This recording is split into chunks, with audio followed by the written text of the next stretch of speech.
नमस्कार प्यारे छात्रों, कैसे हैं आप सभी। आप सभी का बहुत बहुत स्वागत है पीटीज आईएएस एकेडमी की नॉलेज लेक्चर सीरीज में। तो आज हम आ गए हैं हमारे 9th लेक्चर पे, जिसमें आज हम बात करेंगे एनवायरनमेंट और इकोलॉजी की। तो भैया, पर्यावरण और पारिस्थितिक तंत्र में आज हमारा तीसरा लेक्चर आ चुका है और आज हम कुछ इंपॉर्टेंट डेफिनेशन शुरू कर रहे हैं। तो अगले कुछ सेशंस हम एनवायरनमेंट इकोलॉजी के सबसे बेसिक डेफिनेशनल एस्पेक्ट्स पे लेंगे, जो आपका पूरा बेस बनेगा किसी भी एग्जाम के लिए, अर्थात यूपीएससी सिविल सर्विसेज एग्जाम के लिए। ये हमारी रनिंग सीरीज का 9th लेक्चर है। दोस्तों, सबसे पहले मुझे बताइए, आप में से कितने लोगों ने अभी तक पूरे 9 लेक्चर अच्छे से देख लिए हैं? कंफर्म कीजिए, कंफर्म कीजिए। उम्मीद करता हूं आप सभी ने देखे हैं, और जिन्होंने देखे हैं वो कंफर्म करें। जब जब आप इस तरह लेक्चर देखें तो याद रखिएगा, हम Indian economy, science and technology, environment and ecology, ऐसे 3-3 करके लेक्चर्स ले रहे हैं। ये सीरीज इसी तरह चलेगी। जब तक आप इसे अच्छे से सपोर्ट करेंगे, हम सीरीज को चलाते रहेंगे। हर सेशन को लाइक करें, शेयर करें और अपने 10 से 15 साथियों को सीरीज के साथ जरूर जोड़िए और हमारे पूरे एक्सपीरियंस का लाभ लेते चलें। UPSC civil services environment ecology का सिलेबस आपके सामने है। प्रीलिम एग्जाम में क्या क्या आएगा वो यहाँ है, और पेपर 4 GS3 में क्या क्या आएगा वो यहाँ है। काफी वास्ट सिलेबस है, दिखने में छोटा लगता है, लेकिन जो पिछले 7-8 सालों के प्रश्न आप देखेंगे, हमारी साइट पे एक का डिटेल सॉल्यूशन हमने बना के रखा हुआ है, तो आपको समझ में आएगा कि किस तरह से they can practically ask anything. वही हमारी कोशिश है इस सीरीज में, आपको यही हम एक फील दें। 6 जुलाई से science and technology cracker combo, हमारा बहुत प्यारा कोर्स हमारी पीटी की साइट पे शुरू हो जाएगा। इसमें 4 कोर्सेस आपको एक साथ बहुत रीजनेबल प्राइस में मिलते हैं, ज़रूर एनरोल कीजिएगा। और 8 जुलाई से हमारा इकोनॉमी क्रैकर कॉम्बो, बहुत ही अद्भुत कोर्सेस हैं, लोगों ने इनको बहुत लाइक किया है, तो ज़रूर आगे बढ़िए और कॉन्फिडेंस के साथ एनरोल कीजिए। टीम का फ़ोन नंबर भी दिया है, लिंक भी दिया है। पीडीएफ डाउनलोड करोगे, स्लाइड पे क्लिक करोगे तो सीधे आपको कोर्स के पेज पे ले जाएगा। Thank you so much for your love and support. आज का हमारा शेड्यूल ये रहा, 1 2 3 4 5, ये 5 चीज़ें मैं आपके साथ आज हमारे एनवायरनमेंट इकोलॉजी के जो 3rd सेशन आ गया है एनवायरनमेंट और इकोलॉजी की हमारी सीरीज का, और सीरीज में जो हमारा नंबर 9 है, 5 चीज़ें कवर करेंगे। शुरू हो जाएं भैया। तो सबसे पहली चीज़ है एनवायरनमेंट, इकोलॉजी एंड इकोसिस्टम्स। तो इसमें हम क्या क्या देखेंगे, एकदम बेसिक लेवल से अब हम शुरू करने जा रहे हैं। कुछ भी मैं अजम्पशन लेके नहीं चल रहा हूं, और बायोस्फीयर पे आने से पहले आइए ये सारी चीजें पढ़ लेते हैं। तो दोस्तों, हमारी सीरीज का बेसिक मकसद क्या है? इसका मकसद ये है कि कोई भी स्टूडेंट, आप अभी 9, 10, 11, 12 क्लास में हो स्कूल के, या कॉलेज के 1st, 2nd, 3rd, 4th year में हो, एकदम ग्राउंड जीरो से आप पढ़ाई शुरू कर रहे हैं, तो ये सीरीज आपके लिए है। और इसमें भी सैकड़ों लेक्चर हो जाएंगे, तो आप प्रॉपरली पूरा देखिए, आपको बहुत बहुत फायदा होगा। जब हम बात करते हैं पर्यावरण और पारिस्थितिक तंत्र की, एनवायरनमेंट और इकोलॉजी, पारिस्थितिक विज्ञान की, तो बेसिकली हम क्या कहते हैं कि environment is the natural component in which both living and non living factors interact with each other. तो पर्यावरण अर्थात वो प्राकृतिक व्यवस्था जिसमें जीवित घटक और गैर जैविक घटक दोनों आपस में इंटरेक्शन करते हैं। You have biotic components and you have abiotic components, और ये सारे के सारे जब एक दूसरे के साथ इंटरेक्ट करते हैं तो जिस एनवायरनमेंट को वो जन्म देते हैं उसी को हम एनवायरनमेंट कहते हैं। These interaction shape the habitat and ecosystem of an organism. अब यहां नया टर्म इंट्रोड्यूस हो गया, जीव। ऑर्गेनिज्म अर्थात कोई जीव। तो जब ये इंटरेक्शन होता है जीवित कंपोनेंट्स के बीच में और गैर जैविक कंपोनेंट्स के बीच में, तो उससे जो पैदा होता है वही पूरा का पूरा जो उसका हैबिटेट है, यानी वास स्थल है और इकोसिस्टम है, उसको वो आकार देता है। अब इसका क्या प्रभाव होगा? इसका प्रभाव वो होगा जो चार्ल्स डार्विन ने अध्ययन करके बताया था। चार्ल्स डार्विन गैलापागोस आइलैंड पर गए थे, और वहां जब उन्होंने फिंचेस नाम के बर्ड्स प्रजाति का अध्ययन किया, एक ही प्रजाति जिनकी चोंच अलग अलग प्रकार का शेप ले चुकी थी लाखों सालों में, वहां से natural selection and the theory of evolution का जन्म हुआ। तो बेसिकली थ्योरी ऑफ एवोल्यूशन और प्रोसेस ऑफ नेचुरल सिलेक्शन क्या कहती है, कमेंट थ्रेड में हमें जल्दी से बता दीजिए, और आते ही सेशन को लाइक और शेयर विदाउट फेल तुरंत कर दिया कीजिए। तो हमें बताएं, चार्ल्स डार्विन का जो थ्योरी ऑफ नेचुरल सिलेक्शन और नेचुरल एवोल्यूशन है, ये है क्या? 1 या 2 लाइनों में बता देना। इकोलॉजी क्या होती है? लोगोस से समझ में आता है कि यह अध्ययन है the branch of biology concern with the relations of organisms to one another. अलग अलग जीवों का आपस में क्या संबंध है, तो उसमें एनर्जी का फ्लो होगा, कौन किसको खा रहा है उससे एनर्जी का फ्लो होगा, और मिनरल की साइक्लिंग हो रही है। और ऑर्गेनिजम्स का अपने भौतिक परिस्थितिक से या भौतिक परिस्थितियों से क्या रिश्ता है, एनवायरनमेंट से, ये सब पढ़ने का काम जो होता है उस विज्ञान को इकोलॉजी कहते हैं। तो बेसिकली इकोलॉजी क्या है? Ecology is the study of how living things relate to each other, अभी बताया था, and also to their environment. Their environment refers to all the conditions in which the organism lives which affects the growth and the development of the organism. तो जो ecosystem है, जो environment है, उसका एक एक फैक्टर ऑर्गेनिज्म के जीवन को, उसके स्वरूप को, उसके आकार को, उसके व्यवहार को एक आकार देता है, और उसकी आने वाली पीढ़ियां कैसी होंगी इसको भी वो पूरा पूरा आकार देता है। तो इनफैक्ट नेचुरल एवोल्यूशन का मतलब ही यही होता है कि कौन कौन से फैक्टर्स हैं एनवायरनमेंट के जो अफेक्ट कर रहे हैं। इकोसिस्टम क्या होता है? इकोलॉजी तो स्टडी हो गई। इकोसिस्टम क्या होता है? Community of living organism. तो जीवित जीवों का एक समुदाय जो आपस में और अपने नॉन लिविंग एनवायरनमेंट से इंटरैक्ट कर रहे हैं। तो हमारी पूरी पृथ्वी एक सच्चा इकोसिस्टम है, क्योंकि हमारी पूरी पृथ्वी के सारे हिस्से एक दूसरे के साथ जुड़े हैं। इसका सबसे खूबसूरत उदाहरण है भारत पर आने वाले मॉनसून की वर्षा के दो जो स्पेसिफिक मौसम होते हैं। When we talk about the monsoon rains that fall, the precipitation that falls on the Indian subcontinent, पूरा सबकॉन्टिनेंट उपमहाद्वीप जो है, उस मॉनसून रेन को जितना स्टडी किया जा रहा है उतना पता चल रहा है कि पृथ्वी के कितने 7-8 अलग अलग बड़े कंपोनेंट्स के साथ वो डायरेक्टली जुड़ा हुआ है। भैया एल नीनो ला नीना के साथ तो वो जुड़ा ही है, उसके अलावा और कितने डायपोल्स के साथ जुड़ा हुआ है, उसके अलावा कौन से हाईज और लोस के साथ जुड़ा है। तो मॉनसून पे मैं अलग से पूरा सेशन लूंगा 30 मिनट का। अभी आप हमें बताएं भारत के मॉनसून पर असर डालने वाले कौन से 4-5 बड़े फैक्टर्स होते हैं। ये हमने अभी मुद्दा क्यों उठाया? क्योंकि यहां क्या आया कि earth is a true ecosystem because no part of it is disconnected from, सब जुड़े हुए हैं।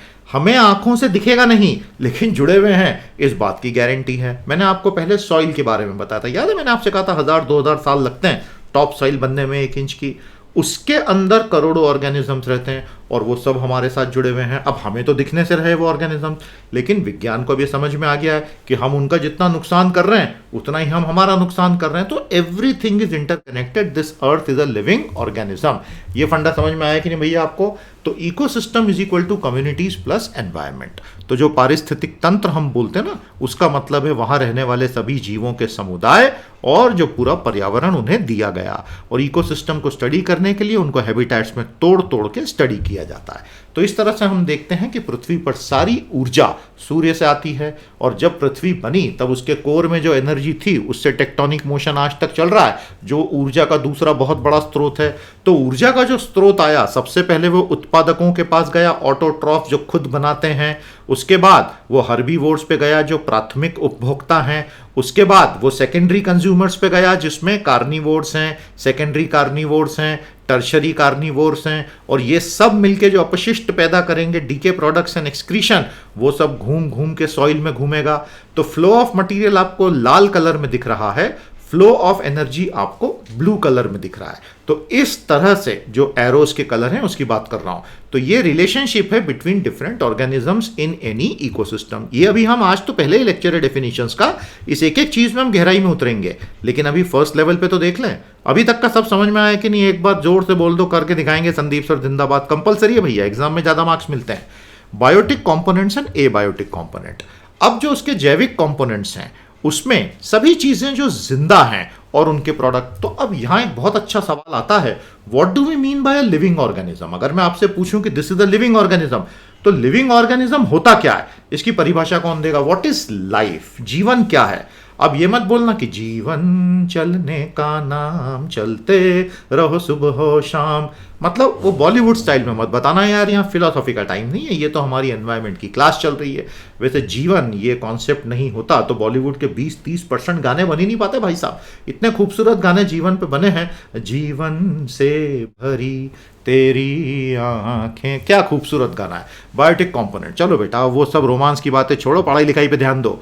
बायोटिक कंपोनेंट्स में सारे लिविंग ऑर्गेनिजम्स और उनके प्रोडक्ट्स आ गए, एनिमल, प्लांट, बैक्टीरिया, फंगा। आजकल तो फंगस से बहुत डर लग रहा है लोगों को। And their waste products. तो उसमें सब गिरी हुई लीव्स भी आ गई, ब्रांचेस आ गई, एक्सक्रीटा आ गया। अपनी एक्टिविटी के हिसाब से जो बायोटिक कंपोनेंट्स होते हैं, animal, plant, bacteria, fungi, waste product, उनको आप 4 वर्गों में विभाजित कर सकते हैं आसानी से। सबसे पहले हो जाएंगे आपके उत्पादक, प्रोड्यूसर्स, दूसरे हो जाएंगे आपके कंज्यूमर्स, तीसरे हो जाएंगे ट्रांसफॉर्मर्स और चौथे हो जाएंगे डीकंपोजर। समझ में आया? अब जो प्रोड्यूसर्स हैं जिनको ऑटोट्रॉफ्स कहा जाता है, यहां आपने देखा भी होगा इस चित्र में, सूर्य की रोशनी ले ली, अपना खाना खुद बना लिया। तो प्लांट्स फोटोसिंथेसिस से यही कमाल करते हैं। अब एक बात आप देखिएगा, जब पृथ्वी का पूरा 450 करोड़ सालों में एवोल्यूशन हो रहा था, तो कोई ऐसा तो है नहीं ना कि पहले दिन प्लांट आ गए थे। प्लांट्स को आने में करोड़ों साल लगे और प्लांट्स को ये पूरा फोटोसिंथेसिस की प्रोसेस बनाने में ही करोड़ों साल लग गए होंगे। ऐसा तो है नहीं कि रातों रात फोटोसिंथेसिस शुरू हो गई। तो एक प्लांट सेल और एक एनिमल सेल में क्या अंतर होता है, हमें बताइए कमेंट थ्रेड में। किसी भी प्लांट की एक कोशिका में और एक जीवित पशु की, पक्षी की, इंसान की कोशिका में क्या फर्क होता है मूल, हमें जरूर कमेंट थ्रेड में एक लाइन में बताइएगा। याद रखिएगा, बायोलॉजी आपके सिलेबस का हिस्सा है सीसैट में। तो प्रोड्यूसर्स को हम ऑटोट्रॉफ्स कहते हैं। ये क्या करते हैं? ये खुद का खाना बना लेते हैं और इसी खाने से वो खुद को भी चलाता है और अल्टीमेटली करोड़ों कंज्यूमर उसी के ऊपर डिपेंडेंट हैं। और वहां से हर्बीवोर्स की पूरी कहानी शुरू होती है। कंज्यूमर्स जो होते हैं उनको हम हेटेरोट्रॉफ्स कहते हैं। समझ में आ गया आपको? और ये कंज्यूमर भी प्राइमरी और सेकेंडरी, प्राथमिक और द्वितीयक दोनों हो सकते हैं। तो ये ऑटोट्रॉफ से अपनी एनर्जी ले लेते हैं। हर्बीवोर्स तो डायरेक्टली ले लेते हैं और कार्निवोर जो है वो हर्बीवोर्स से ले लेते हैं। ओमनीवोर्स जो होते हैं, जैसे कि बेयर, जो भालू होते हैं वो, या पिग्स होते हैं, सुअर, शूकर, ये ओमनीवरस होते हैं। तो ये हर तरह का खाना खा सकते हैं। ये बहुत बड़ी ताकत होती है किसी जीव की, जो स्पीसीज को लॉन्जेविटी प्रदान करता है। तो प्यारे दोस्तों, अभी भालुओं की बात हुई थी। तो जब हम भालुओं की बात करते हैं तो आपने हाइबरनेशन के बारे में सुना है। एक ऐसी अद्भुत प्रक्रिया नेचुरल एवोल्यूशन ने दी है भालुओं को कि वो कमाल कर जाते हैं। तो मुझे कृपया बताइएगा, what is the meaning of hibernation? ये जो वर्ड है हाइबरनेशन, ये इकोनॉमी में भी यूज होता है, ये कंपनीज में भी यूज होता है, ये कई बार इंडिविजुअल्स के लिए कि he is out of hibernation now. तो ये शब्द तो आपको पता होना चाहिए। तो बताइए हमें उसका मीनिंग। तो आपको समझ में आ गया। दूसरी बात यह है कि प्रकृति जो होती है ना दोस्तों, उसमें कार्निवोर्स और हर्बीवोर्स का संतुलन होना बड़ा आवश्यक है। अब अमेरिका का येलोस्टोन नेशनल पार्क, जो वहां का पहला नेशनल पार्क बना था, पहले तो एनपी का कॉन्सेप्ट ही नहीं होता था। वहां क्या हुआ कि भेड़ियों को खत्म कर दिया गया। अब जब भेड़ियों को खत्म कर दिया गया तो इतने हर्बीवोर हो गए कि पूरा येलोस्टोन का बैलेंस ही बिगड़ गया। फिर भेड़ियों को फिर से इंट्रोड्यूस करना पड़ा। किसी भी इकोसिस्टम में अगर पलड़ा एक तरफ झुक गया, पूरा इकोसिस्टम तबाह हो जाता है। आपको बात समझ में आई? हमारे जीवन के लिए भी ये एक प्रकृति की बहुत बड़ी सीख है। Nature always loves balance. जीवन में बैलेंस होना चाहिए, बहुत जरूरी है। दिमाग बैलेंस रहे, पढ़ाई की स्ट्रेटजी बैलेंस रहे, जीवन के प्रति आपका आउटलुक बैलेंस रहे। ऐसा नहीं होना चाहिए कि एक ही तरफ ऐसे झुक गए कि पूरा इम्बैलेंस हो गया। नहीं तो फिर वही होगा जो येलोस्टोन नेशनल पार्क में हुआ था। दादा, क्या हुआ था वहां, बताओ हमको। डीकंपोजर्स कौन होते हैं? ये वो हेटेरोट्रॉप्स हैं जो डेड टिश्यूज और वेस्ट प्रोडक्ट्स को ब्रेक करते हैं। और ये एक्चुअली सबसे वैल्यूएबल हैं क्योंकि ये बीमारियां फैलने से रोक देते हैं और ये रिसाइकलिंग का काम करते हैं। बैक्टीरिया, फंगाई जो हैं सबसे प्रमुख डीकंपोजर्स हैं। लेकिन बायोटिक के बाद आपके पास अजैविक घटक भी होते हैं, सारे नॉन लिविंग, इनमें कोई जीव नहीं होता है। तो इसके अंदर आपके सारे मौसमी और भौतिक कारक आ गए, air, water, soil, sunlight, rainfall, temperature, humidity, soil texture, geomorphic conditions, inorganic substances आ गए। जितने भी एलिमेंट्स और कंपाउंड्स हैं, कार्बन, नाइट्रोजन, सल्फर, सल्फर की 2 स्पेलिंग होती है, पीएच भी हो सकता है, फास्फोरस, कार्बन डाइऑक्साइड, वाटर, और ये कंटिन्यूस इनकी अपनी अपनी साइकिल चलती है। वाटर साइकिल एक है, कार्बन साइकिल एक है, वैसे तो पूरी की पूरी रॉक साइकिल भी है।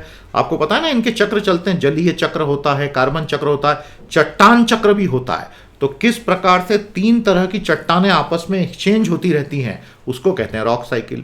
तो कौन सी होती हैं 3 तरह की चट्टानें, बताइए हमें जल्दी से भैया। और उनमें प्राइमरी कौन सी होगी जो सबसे पहले अंदर से निकलेगी? और तीसरे होते हैं organic compounds, proteins, carbohydrates, lipids, humic substances. Humic substances जो ह्यूमस में से निकलते हैं, ऑर्गेनिक में से। ये हैं 3 एबायोटिक कंपोनेंट्स। ये तय करते हैं कि कौन सा ऑर्गेनिज्म किस इकोसिस्टम में फ्लरिश कर सकता है। तो some of the major non living factor, sunlight, water, temperature, oxygen, soil, air. अब जब हम सूर्य के प्रकाश की बात करते हैं, जल की बात करते हैं, तापमान की बात करते हैं, ऑक्सीजन की बात करते हैं, मृदा की बात करते हैं, वायु की बात करते हैं, इन सबका अपना अपना रोल है जो मैंने एक एक लाइन में नीचे समझाया है। तो ये एकदम ही फंडामेंटल बिल्डिंग ब्लॉक हैं आपकी अंडरस्टैंडिंग के। मैंने आपको इस सीरीज में वादा किया था कि एकदम जीरो से शुरू करूंगा। उम्मीद करता हूं कि आप बोर नहीं हो रहे हैं, क्योंकि अगर मैं जीरो से शुरू नहीं करूं और एकदम ही हायर लेवल कॉन्सेप्ट पे चला जाऊंगा तो फिर जो नए नए स्टूडेंट्स अभी अभी जोश में सिविल सर्विसेज की तैयारी शुरू किए वो बेचारे उदास हो जाएंगे, और ये अच्छी बात नहीं है। प्यारे दोस्तों, बायोस्फीयर पे आते हैं, जीव मंडल या जैव मंडल। अब ये बायोस्फीयर होता क्या है? एक बहुत ही पतली सी लेयर है पृथ्वी की, सिर्फ कुछ किलोमीटर वाइड, जिसमें सारा जीवन समाहित है। देख रहे हैं ना आप? और इसके आगे कोई जीवन नहीं है, इसके नीचे कोई जीवन नहीं है। तो ये तो ऑलमोस्ट एक अथाह ब्रह्मांड में एक एक्सीडेंट ही दिखता है। तो जीव मंडल एक बिल्कुल पतला सा वो स्पेस है, मंडल है, जिसमें हमें ज्ञात सारा जीवन मौजूद होता है, और ये 3 दूसरे मंडलों के इंटरसेक्शन पे बनता है।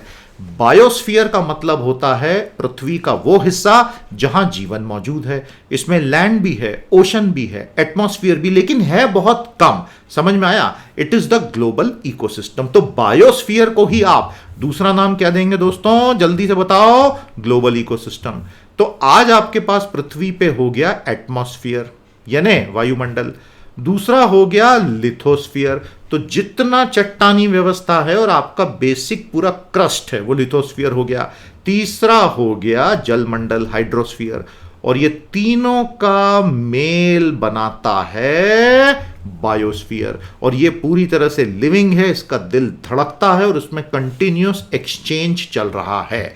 Biosphere, hydrosphere, lithosphere, atmosphere. समझ में आया? अब पृथ्वी का जो ढांचा है, ये तीनों आपको समझ में आ गए, और इनके इंटरसेक्शन पे बायोस्फीयर बनता है, जो बिल्कुल पतली सी एक स्पेस है, 2 किलोमीटर ऊपर और 1 से 2 किलोमीटर नीचे पानी में। बस दैट्स इट। इसके अंदर सारा जीवन आ गया। हम ज्यादा पृथ्वी में नीचे जा ही नहीं सकते, इतना गर्म हो जाता है कि वहां जीवन हो ही नहीं सकता। थोड़ा आप ऊपर निकल गए तो इतनी ठंड और वहां ऑक्सीजन ही नहीं, वैसे मर जाएंगे। तो लाइफ इज वेरी प्रेशियस, और हमें पूरे पूरे पूरे यूनिवर्स में 0 सबूत मिले हैं लाइफ के, सिवाय पृथ्वी के। तो ये हो सकता है कि यूनिवर्स में शायद हम अगले 100-200 सालों में भी लाइफ नहीं ढूंढ पाए। लाइफ होगी जरूर, क्योंकि यूनिवर्स इज प्रैक्टिकली इनफाइनाइट, तो किसी न किसी प्रकार का जीवन कहीं ना कहीं तो आया होगा।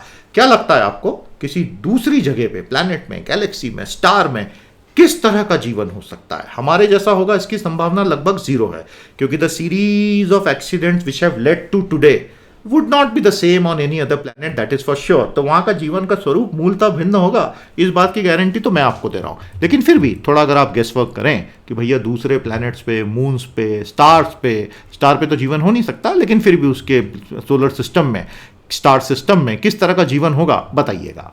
तो प्यारे दोस्तों, अब मैं आपको एक बड़ी इंटरेस्टिंग चीज बताता हूं। ये तो हो गया पृथ्वी का ढांचा। देखिए, जब हमने ये बात की ना, लिथोस्फीयर, हाइड्रोस्फीयर, बायोस्फीयर, वोल्केनो, अब मैं आपको बताना चाहता हूं इनके बीच का इंटरैक्शन। अब एक बहुत अच्छा उदाहरण लेते हैं, ये ध्यान दो यहां पर। तो भैया एक वॉल्केनो में जो है एक्सप्लोजन हो गया, वॉल्केनो यानी कि ज्वालामुखी कहते हैं ना, उसके अंदर का ज्वालामुखी फट पड़ा। आहा। जब वॉल्केनो, ये बेसिकली लिथोस्फीयर के इवेंट होते हैं। वॉल्केनो कहां होते हैं? पृथ्वी की भूपर्पटी पे यानी कि क्रस्ट पे। उसमें से जब बहुत ज्यादा लावा फूटेगा तो साथ में CO2 निकलेगा ऊपर, तो वो कहां जाने वाला है? एटमॉस्फेयर में जाएगा। तो जो एटमॉस्फेयर में अगर ये CO2 गया तो वो रॉ मटेरियल किसके लिए बन गया? प्लांट्स में शुगर प्रोडक्शन के लिए। प्लांट्स में शुगर बनती रहती है, तो ये बायोस्फीयर हो गया। अब अगर ऐसा हुआ तो फोटोसिंथेटिक प्रोडक्शन बढ़ेगा और अल्टीमेटली बायोमास यानी ज्यादा से ज्यादा प्लांट हो जाएंगे। आपको पता है ना, ये ग्लोबल वार्मिंग और CO2 कॉन्सेंट्रेशन बढ़ने से वेजिटेशन के लिए बहुत पॉजिटिव असर आ रहा है। ये दुनिया में अलग ही कहानी चल रही पूरी की पूरी। तो वो बायोमास बढ़ सकता है, और अगर बायोमास बहुत बढ़ेगा तो एक न एक दिन वो सब जमीन में सड़ेगा और 50-100 करोड़ साल में जाकर वही कच्चा तेल बनेगा, वही कोयला बनेगा, तो वो लिथोस्फीयर में वापस चला जाएगा। साइकिल देखिए आपने कितनी खूबसूरत चल रही है। इसलिए मैंने आपके लिए स्पेसिफिक 2 और उदाहरण रखे हैं, इनको आप खुद पढ़िए और जानिए। यह है पृथ्वी का शानदार स्ट्रक्चर। अब मजे की बात यह है कि इसमें हम अंदर तक तो गए नहीं, inner core, outer core, lower mantle, upper mantle, और उसके ऊपर क्रस्ट और एस्थीनोस्फीयर। ये हमने अंदर तक कुछ ट्रैवल तो किया नहीं है, इसलिए नहीं कर सकते कि 2-3 किलोमीटर के बाद सब कुछ इतना गर्म हो जाता है मामला कि आप तो झुलस ही जाओगे। तो हमने बेसिकली S और P तरंगों को फेंक कर दूसरी तरफ स्टडी करके ये जाना कि how do the S and P waves actually deflect. उससे हमें पता चल जाता है कि अंदर का स्ट्रक्चर क्या। विज्ञान की यही खूबी है, छुपे हुए को वो ढूंढ के निकाल आता है और पृथ्वी का पूरा स्ट्रक्चर और सारी डिसकंटिन्यूटीज और ये सारी हमने ढूंढ ली। ये जादू है, हम अंदर जाए बिना सब कुछ प्रेडिक्ट कर पा रहे हैं, बहुत बड़ी बात है, इसलिए विज्ञान का सम्मान बहुत जरूरी है। From biosphere to organisms, biosphere is made up of ecosystem. ये रिलेशनशिप देखा आपने, बायोस्फीयर इकोसिस्टम से मिलकर बना है। इकोसिस्टम्स किन से मिलके बने हैं? Communities of organisms and environment. और कम्युनिटीज किन से मिलके बनी हैं? अलग अलग ऑर्गेनिजम्स की पॉपुलेशन से। बात समझ में आई आपको? तो जब मैं बोलता हूं कि भैया बायोस्फीयर के अंदर हैं बहुत सारे इकोसिस्टम, इकोसिस्टम के अंदर है बहुत सारी कम्युनिटीज, कम्युनिटीज के अंदर है बहुत सारी ऑर्गेनिजम्स की पॉपुलेशन, और हर पॉपुलेशन को अपना एक हैबिटेट चाहिए। तो आज habitat fragmentation is a very big problem. Bharat में कोई बहुत बड़ा नेशनल पार्क है, मान लीजिए गोवा में बड़े प्यारे नेशनल पार्क है, मोले नेशनल पार्क, महावीर, भगवान महावीर नेशनल पार्क। आप गोवा गए कभी? मैं हर साल जाता हूं, और ये जो नेशनल पार्क हैं ये पूरे मैंने चप्पे चप्पे छाने में इतने खूबसूरत हैं। अब उसके बीचों बीच से रोड निकाल रहे हैं। तो जब क्या होता है, किसी नेशनल पार्क के बीचों बीच से आप एक पूरी 4 लेन की हाईवे निकालते हो तो वो 2 हिस्सों में कट जाता है हैबिटेट। अब आप बोलेंगे इससे क्या हुआ, रोड कितनी एरिया लेगा? ऐसा नहीं होता है। जो जानवर इस तरफ रह गया वो ट्रकों की आवाज से डर के मारे और अंदर चला जाता है, और वो जो पहले पूरी एरिया में घूमता है अब उसकी एरिया आधी से कम हो जाती है। Habitat fragmentation is a key reason for the degradation of the quality of life of the megafauna. याद रखिएगा। तो biosphere, ecosystem, communities, organisms, habitat और हैबिटेट फ्रेगमेंटेशन, ये फंडा पूरा समझ में आ गया। तो हैबिटेट फ्रेगमेंटेशन की क्या दिक्कत है मुझे एक बार बता दो। अब आते हैं organisation of life on earth. देखिए, पृथ्वी पर जो जीवन पूरा ऑर्गेनाइज हुआ है 450 करोड़ सालों में, नीचे से ऊपर तक वो ऐसे ऑर्गेनाइज हुआ है। तो जब हम इस पूरे के पूरे ऑर्गेनाइजेशन की बात करेंगे और इकोसिस्टम पर अभी एक सेकंड में आते हैं और फिर फाइनली बायोम्स पर, तो बेसिकली क्या है, 5 स्तरों पे ऑर्गेनाइज है। मजा आ रहा है ना लेक्चर में? बहुत ज्यादा फास्ट तो नहीं जा रहा हूं, बेसिक से शुरू किया है। दोस्तों, आपको मेरे लिए एक काम करना है कि आपके कम से कम 15 दोस्तों को आपको हमारा चैनल सब्सक्राइब करवाना है, और ये सीरीज उनको पूरी अच्छे से दिखानी है। ऐसे सारे दोस्त जो सिविल सर्विसेज की तैयारी कर रहे हैं उनके साथ ये प्लेलिस्ट शेयर कीजिए और उनको बोलिए कि चैनल सब्सक्राइब करें। बहुत बहुत धन्यवाद। तो दोस्तों, 5 स्तरों पर इकोलॉजी का ऑर्गेनाइजेशन है। सबसे पहले तो इंडिविजुअल ऑर्गेनिजम्स आ गए, ठीक है। उसके बाद स्पीसीज पर आते हैं, ग्रुप ऑफ लिविंग ऑर्गेनिजम्स अर्थात होमोसेपियंस, और स्पीसीज का मतलब है जो जीन्स एक्सचेंज कर पाए वो स्पीसीज होती है। तो उसमें इंटरब्रीडिंग होती है, और ये बेसिक यूनिट ऑफ टेक्सोनॉमी भी होती है। अगर स्पीसीज अलग है तो जीन्स का एक्सचेंज पॉसिबल नहीं है। अब ये बहुत इंटरेस्टिंग चीज बता रहा हूं।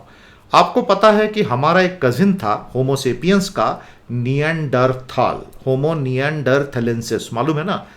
हमें निएंडरथल्स के जीन्स पाए जाते हैं। उनका बहुत सारा जेनेटिक मटेरियल आज के मॉडर्न होमोसेपियन जीनोम में मिलता है। इसका मतलब इंटरब्रीडिंग हमारे इन कजिन स्पीसीज की, होमोसेपियंस और होमो निएंडरथल की, हजारों सालों तक होती रही है। आज का जो आधुनिक मानव है, he or she is the result of lakhs of years of miscegenation, interbreeding, intermixing। ये हमारे सिग्नेचर डीएनए में मिलते हैं, और डीएनए तो अल्टीमेट सच होता है। उससे बड़ा सच दुनिया का कोई नहीं। आज के किसी इंसान का डीएनए देख के पिछले 10, 20, 30 हजार साल उसके एंसेस्टर कहाँ थे ये बताया जा सकता है। अब इतना एडवांस हो गया है सब कुछ। इसी को मैंने आपको बताया था, टोनी जोसेफ ने अपनी किताब अर्ली इंडियंस में कवर किया, युवाल नोआ हरारी ने अपनी किताब सेपियंस में कवर किया है। तो विज्ञान ने हमारी आंखें काफी हद तक खोल दी। तो स्पीसीज की बात थी। पॉपुलेशन क्या होता है? Community of interbreeding organism, same species, जो किसी एक जगह में एक समय पर रह रहे हैं उनको आबादी कहते हैं। अलग अलग समय वालों को आबादी नहीं कह पाएंगे। कम्युनिटी क्या होती है? एग्रीगेशन ऑफ मल्टीपल पॉपुलेशंस, अलग अलग स्पीसीज से बनी पॉपुलेशन, अलग अलग पॉपुलेशन ने जोड़ के बना दिया कम्युनिटी। और वो जो आपस में निर्भर है, वो एक दूसरे पर निर्भर हैं, इंटरडिपेंडेंट हैं। और कम्युनिटीज हमेशा सबसे डोमिनेंट प्लांट फॉर्म के नाम पर डिफाइन की जाती हैं। कम्युनिटीज को जो नाम दिया जाता है वो उस वक्त की सबसे बड़ी प्लांट फॉर्म, जैसे कि ग्रासलैंड कम्युनिटी। समझ में आ गया? ऑल्दो वहां पे ग्रासेस के अलावा भी बहुत कुछ होगा। कम्युनिटी कभी भी फिक्स्ड या रिजिड नहीं होती, मेजर हो सकती है, माइनर हो सकती है। Ecosystem is defined as an entity of system where organisms interact and their environment such that energy is exchanged and system level processes such as cycling of elements emerge। ये इसकी तकनीकी परिभाषा। बायोम क्या है? Very large naturally occurring community of flora and fauna. तो flora यानी vegetation, fauna यानी जानवर, जो एक major habitat, for example tundra biome, rain forest biome. Rain forest आप जानते ही हैं, हमारे पूरे ट्रॉपिकल रीजन्स में जो आपको रेन फॉरेस्ट मिलेंगे ये बेसिकली लंग्स हैं हमारे प्लैनेट के, क्योंकि यहाँ पे जितना ऑक्सीजन का सर्कुलेशन क्रिएट होता है जैसे कि अमेजन में या इंडोनेशिया, मलेशिया के काफ़ी ज़्यादा माना जाता है। तो बायोम एक large naturally occurring community of flora and fauna है, जैसे कि rain forest biome, tundra biome. और बायोस्फीयर पृथ्वी लेवल की बात हो रही है, बायोलॉजिकल कंपोनेंट ऑफ अर्थ। अब अर्थ में तो लिथोस्फीयर भी है, हाइड्रोस्फीयर भी है, एटमॉस्फीयर भी है, लेकिन जहां जीवन है वो बायोस्फीयर है। जीवन चलने का नाम, चलते रहो सुबह शाम। तो ये है हायरार्की। तो पृथ्वी पर जो जीवन संगठित हुआ है वो ऐसा हुआ है। आ गई बात समझ में? तो ये एक इंपॉर्टेंट टॉपिक होता है, इसलिए कवर कर दिया। एक बार इसको भी देख लीजिए, ये रिवीजन है क्विक, अभी जो हमने पढ़ा अच्छे से देखिए एक बार। क्लियर हुआ? पहली बार पढ़ रहे हैं तो थोड़ा सा ये टर्मिनोलॉजी याद होने में समय लगेगा, बट घबराइएगा मत, 2-3 बार आप रिवाइज कर लेंगे ना तो ये चीज़ें याद हो जाएंगी।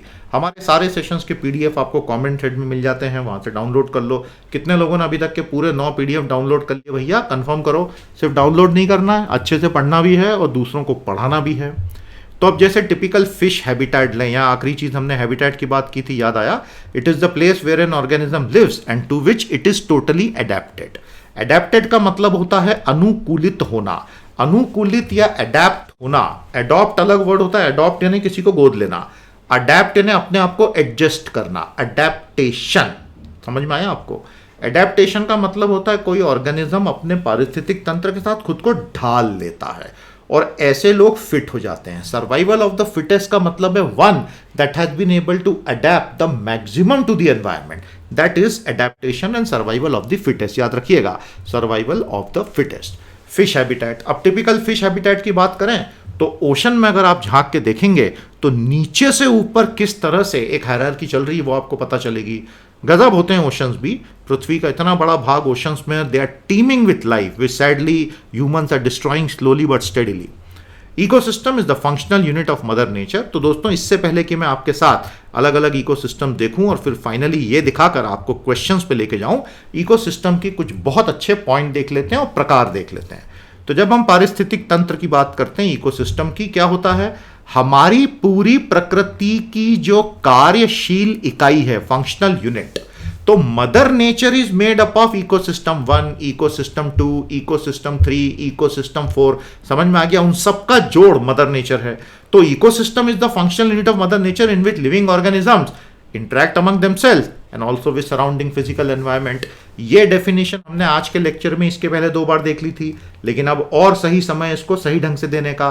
तो ecosystem is the functional unit of mother nature in which living organisms, producers हो गए, कंज्यूमर्स हो गए, डीकंपोजर्स हो गए, ट्रांसफॉर्मर्स हो गए, आपस में और एबायोटिक के साथ में डील करते हैं। So the biotic and abiotic component are linked together through nutrient cycle and energy flows. Ecosystems can be of any size but usually encompass specific and limited species. तो एग्जाम्पल है terrestrial ecosystem, forest ecosystem, grassland, desert, tundra, fresh water, marine. ये आपके सामने कुछ चित्र हैं। ये सारे के सारे स्पेसिफिकली आइडेंटिफाइबल इकोसिस्टम रीजन्स हैं। हर चीज जो किसी इकोसिस्टम में रहती है वो बाकी की स्पीसीज से जुड़ी हुई होती है, एक कम्युनिटी होती है।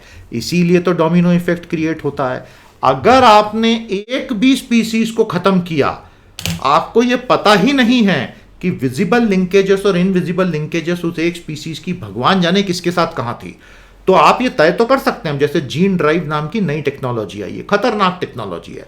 आप मच्छरों के अंदर ऐसा जेनेटिक परिवर्तन कर सकते हैं कि उनकी आने वाली पीढ़ियां पूरी इंपोर्टेंट हो जाती हैं, तो वो सब पीढ़ियां खत्म हो जाएंगी। कुछ ही महीनों में पूरी मच्छर की स्पीसीज ही गायब हो सकती किसी रीजन से। और अभी ये एक्सपेरिमेंट जो है अमेरिका में स्टार्ट हुआ है। अब आप एक एरिया से मच्छरों को गायब कर देंगे, नो वन नोज उसके बाद क्या होगा। उनके साथ इकोसिस्टम की विजिबल और इनडायरेक्ट या इनविजिबल लिंकेजेस क्या हैं, ये तो अब 10 साल बाद ही पता चलेगा ना। तो ये खतरा होता है। आगे समझ में? तो प्यारे दोस्तों, बायोम्स, इकोसिस्टम्स और हैबिटेट्स, ये जो आज हमने पढ़ा, तो एक स्पेसिफिक एग्जाम्पल के साथ फिर बता देता हूं।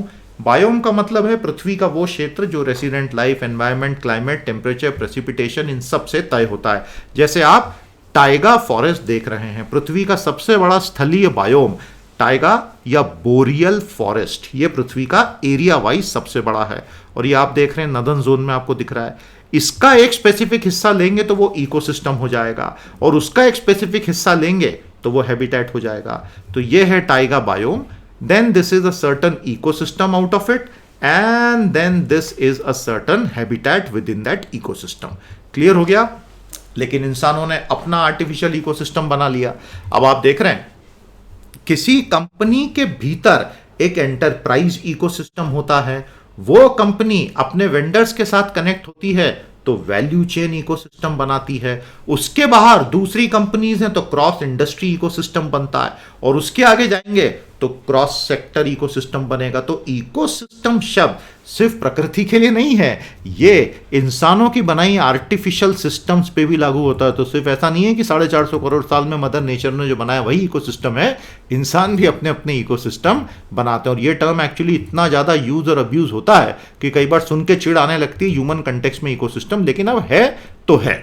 इसी के साथ दोस्तों एग्जाम ओरिएंटेड क्वेश्चंस पर अब हम आ गए हैं। आज का क्वेश्चन 1, क्वेश्चन 2 और क्वेश्चन 3 बहुत प्यारे क्वेश्चंस हैं, इन्हें अच्छे से सॉल्व करें, और 1, 2, 3 तीनों के क्या आंसर्स हैं हमें कमेंट थ्रेड में बताएं। हमने इस पीडीएफ में दे दिए हैं, लेकिन वो देखे बिना हमें उत्तर दीजिएगा। और ये रहे आज के 3 बढ़िया सब्जेक्टिव क्वेश्चन। तो जब तक आप इन चीजों के आंसर्स दे रहे हैं, मैं हर सेशन में ऐसे क्वेश्चंस आपको देता रहूंगा। जिस दिन आप लोगों ने ये पार्टिसिपेशन बंद किया, मैं क्वेश्चन देना बंद कर दूंगा। तो भैया आपके ऊपर है। I wish you all the very best. और अगर आपको हमारा एफर्ट अच्छा लगा तो आप मिशन पीटी को इस लिंक पे जाके कंट्रीब्यूट कर सकते हैं। Thank you very much. तो दोस्तों अब आपसे सेशन नंबर 10 में भेंट होगी, वो रहेगा इंडियन इकोनॉमी का लेक्चर नंबर 4। तो उसमें आप क्या पढ़ना चाहेंगे बताइए हमें, हो सकता है हम एग्जैक्टली वही टॉपिक ले आए। मेरी तरफ से आज इतना ही। नमस्कार, जय हिंद।